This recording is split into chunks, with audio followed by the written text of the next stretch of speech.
காமராஜர் உரையை கவனித்ததில்லை, சத்தியமூர்த்தியின் உரையை நுகர்ந்ததில்லை, ராஜாஜியின் உரையை ரசித்ததில்லை, அண்ணாவின் உரையை அண்ணாந்து பார்த்ததில்லை.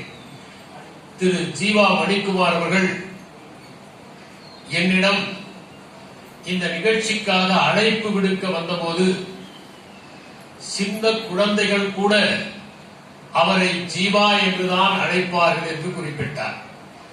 சிலருக்கு சொந்த பெயரே மரியாதைக்குரிய பெயராக ஆகிவிடுகிறது, சிலருக்கு பட்ட பெயரே பெயராகிவிடுகிறது, சிலருக்கு பெயரே பட்ட பெயராகிவிடுகிறது. தமிழ்நாட்டில் சர்நேம் என்று அழைக்கப்படுகின்ற குடும்ப பெயர்களை குழந்தைகளுக்கு வைப்பது உண்டு. நேரு என்றும் காந்தி என்றும் அவை குடும்ப பெயர்கள் என்று தெரியாமல் வைத்துக் கொள்வது நம்முடைய பழக்கம். ஜீவா என்பவர் ஒரு மனிதர் மட்டுமல்ல, அவர் ஒரு உருவமும் அல்ல. எளிமைக்கும் நேர்மைக்கும், உண்மைக்கும் நியாயத்திற்கும், வீரத்திற்கும் ஒரு வடிவம் கொடுத்தால் அது ஜீவா என்று உருவம் பெறும். இவற்றையெல்லாம் எப்படி நாம் மரியாதையோடு விழிப்பது? நேர்மையை நேர்மை என்றுதான் அழைக்க முடியும், திரு நேர்மை என்று அழைக்க முடியும், திரு எளிமை என்று அழைக்க முடியும். இதுதான் நான் திரு மணிக்குமார் அவர்களுக்கு கொடுக்கிற பதில்.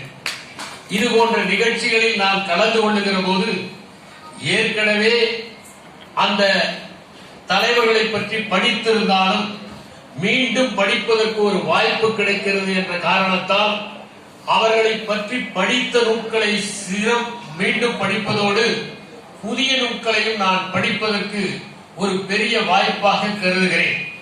அப்படி இந்த விழாவிற்காக வருகிற போது நான் படித்த நூல்களில் ஒன்று ஜீவாவும் நானும் என்று திரு தா பாண்டியன் எழுதிய நூல்.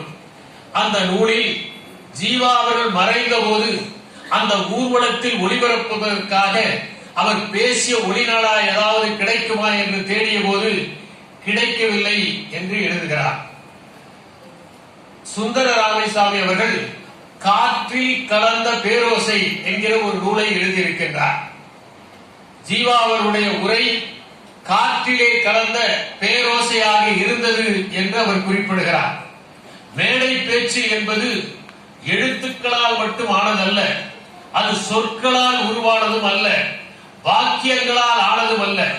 ஒரு மேடை பேச்சு என்பது குரலிலே இருக்கிற ஏற்ற இறக்கங்கள், அதை பேசுகிற போது வெளிப்படுகிற உடல் மொழி, அங்கலத்தை, ஆரங்கத்தை, ஆர்ப்பரிப்பை, ஆத்திரத்தை, அன்பை, ஆசையை வெளிப்படுத்துவதாக இருப்பதுதான் ஒரு மேடை பேச்சு.